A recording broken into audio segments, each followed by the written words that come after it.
Welcome back to Real Shit, where we like to talk real shit all day, every day, all for the love of movies and sometimes TV. I am Joe, and today I'm going to be doing an official recap and review of episode 2 of the Snowpiercer TV series. If you like what you're hearing, please like, comment, share, subscribe to the channel, hit the bell for notifications. Any little bit of support or anything could be greatly appreciated. Without further ado, I'm going to get right into it. Before I actually start what happened on the episode, I'm going to get into, I guess, my general feeling about how this second episode played out. Because if you watched my review of the first episode, I clearly said that I wanted to give the show a chance. I didn't want to compare it to the film like everyone else is doing.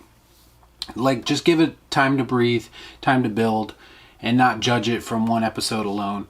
And I did that, I think. I think I gave it a fair review the first time out. So when it gets to the second episode, I can already start seeing cracks in the foundation, and that's not good.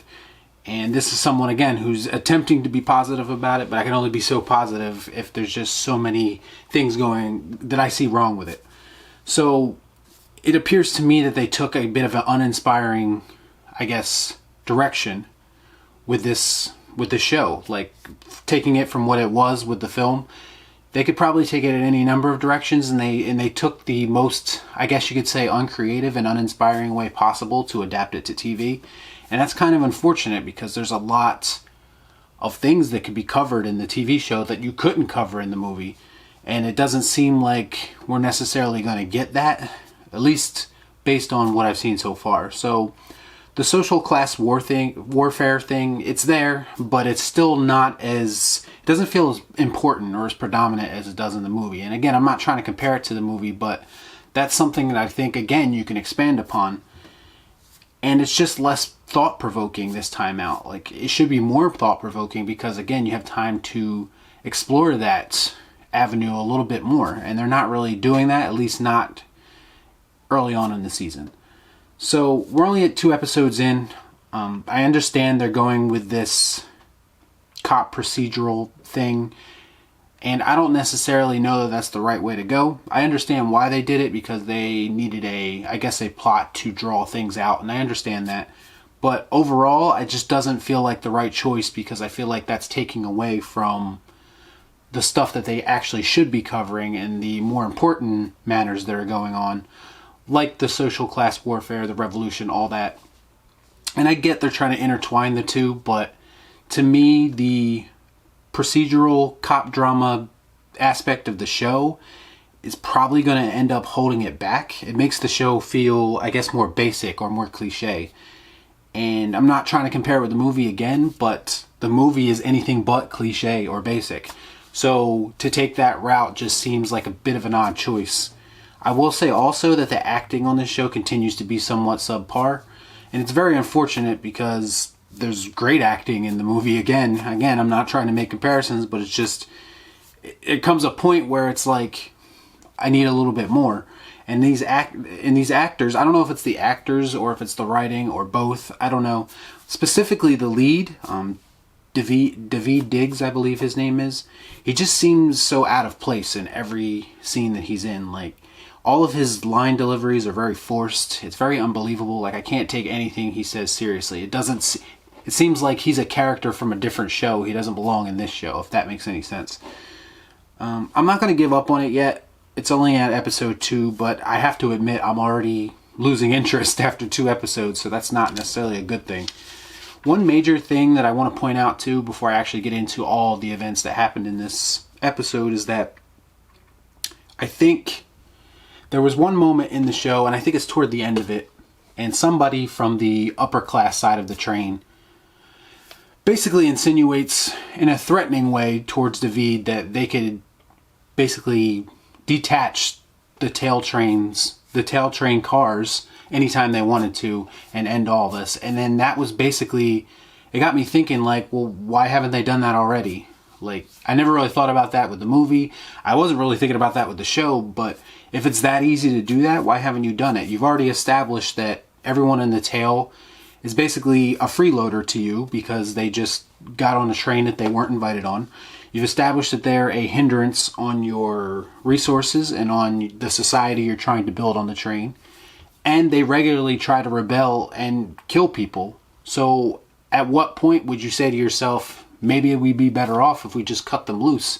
And why haven't you done it already? So it's just things like that, something that maybe I wouldn't even have thought of, but they actually mentioned it in the episode. So it got me thinking, like, why would you mention that? Unless they're going to explain later why they need to keep the tail cars on. I don't know what reason that would be. I can't imagine it would be to have people, you know, clean their toilets, because you can get anyone to do that. You can get the butchers to do that. You can get anyone to pull double duty up in the front part of the train to clean your toilets, or maintenance workers, or whatever the case may be. So I don't understand what the point is now that they mentioned it blatantly in this episode. Like, I don't understand why they haven't cut them loose already. It just doesn't make a whole lot of sense now. Maybe that's a little bit nitpicky, I don't know. I think it's a little bit more than nitpicky, because again, if they hadn't mentioned it themselves, I probably wouldn't have said anything, but now that they mentioned it, it doesn't make a whole lot of sense. So, alright, so getting into the actual episode, it starts with this, basically, the tailies are getting punished. A few people are getting put in suspended animation, which was something that I thought was a cool idea, and I mentioned that in episode 1. Just the idea of taking people who did wrong and putting them in suspended animation. I think that's a cool idea. The other punishment is laid out, and basically they make a passenger, a tailie, stick her arm out this hole in the side of the car, and basically it instantly freezes your arm, and they shatter your arm, and that's basically the punishment. I mean, I think it was fine for what it was.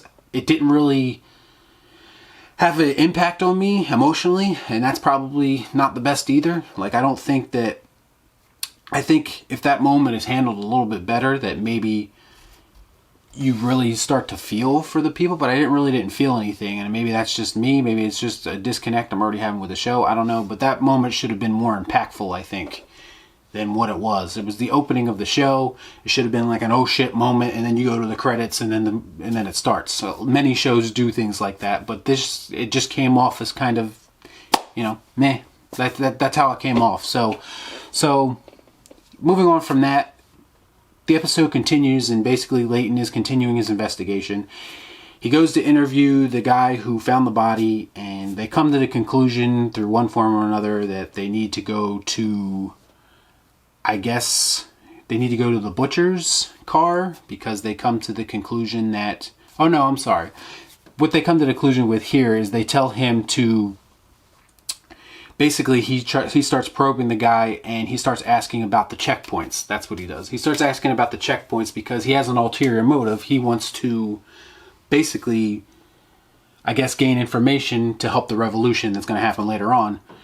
And the security girl who's with her basically shuts that down real quick and sees right through that, and is like, let's stay on track, let's not talk about that. So I think the character that David is playing, Leighton, I think this was a dumb decision to kind of just blatantly ask about something like that that's not really related to the case, and then expect them not to realize it. So he's already alerted them that he's trying to find ulterior information, and it's not really the smart way to go about it. So I found that to be pretty dumb. And this is when we go to the night car, which is basically where people go to meditate and heal themselves. I'm not really sure what the point of this part of the story was. It didn't really serve a purpose as far as the case goes, as far as I could tell. She might have told him a few things, but it wasn't anything of any consequence.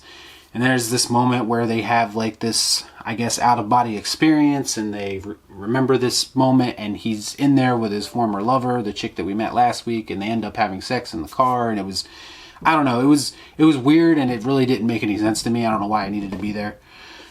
So then we come to the autopsy, and basically they're given an autopsy of the dismembered man's body. I don't know if they already had an autopsy or if this is the first one. That's not really, I don't think that was really established. If it was, let me know in the comments. But this leads them to what I was originally saying. This leads them to checking out the butcher car, which is basically where they take cows and they use them for their manure. They chop them up for food and so on and so forth. So it leads them there because I guess the way the limbs were cut off, he comes to the realization that it was done with a cleaver, like a meat cleaver that you would do in a butcher shop. But before they can really get anything from this lead, there's an avalanche and the hull is breached in that car, and everybody in that car dies. So they really don't get anything out of that. They do end up finding, I guess it was body parts behind this grate in the wall inside the freezer. So there's that. So basically they come to the realization that someone killed this person, and then someone else took the meat and I guess is using it to feed the people on the train. So there's an aspect of cannibalism they're introducing here, which was a thing in the movie as well. But it did come off as a little bit reaching, not reaching, I guess, but maybe reaching a little. I don't know. Because it's the more high society side of things, I guess it's a little bit harder to believe. Like, they're not exactly struggling, and they resort to cannibalism. But it could just be a crazy guy who's into feeding other people too. So that's a thing, I guess. This was alright. It was fine. It didn't really bother me all that much. So the damage to the car basically leads to Melanie, who's Jennifer Connelly's character. She issues this, I guess, order for rolling blackouts, and of course they start with the tail of the train cutting off their power. Basically, they're trying to repair this train while also powering the rest of the train. So again, the tailies get the short end of the stick. But again, I'm not even sure what their purpose is for being there. Like, they could easily be, I guess, cut loose and we wouldn't have this problem. But nevertheless, this is where they basically try to get Leighton to pin the murder on the dead butchers that died inside the train. He, of course, refuses, says he wants to do this the right way. He wants to actually find out who did this, as the cop in him feels the need to solve this crime. Come to the conclusion that the victim was killed by one person and chopped up by another. And that's where the whole cannibalism thing comes in.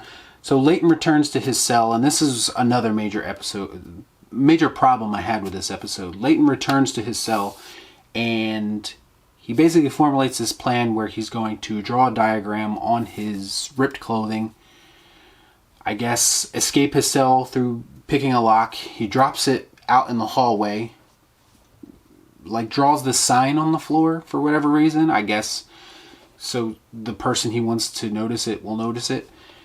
And basically what he's trying to do is get these sanitation workers who are tailies, who they bring out every day and they bring back and forth and they escort them. Basically they work and then they take them back to the tail. So he's trying to get this information to the tail through this guy. But the problem is that his whole plan involves I guess a distraction by him, and he basically gives himself up that he's outside of his cell. And this to me didn't make a whole lot of sense because, one, he's already alerted himself earlier in the episode when he tried to ask dumb questions to the guy who found the body, and now he's coming to the point where he's just blatantly putting unneeded eyes on him, because essentially he's making them pay attention to him more than they probably should. He should be trying to fly under the radar still. It's still early. And he concocts this whole plan and makes it blatantly obvious that he's doing something he shouldn't be doing. So now they're going to be watching him even closely. It's going to be even harder for him to get information. So it felt like a drastic measure so early in this story, or so early in his quest.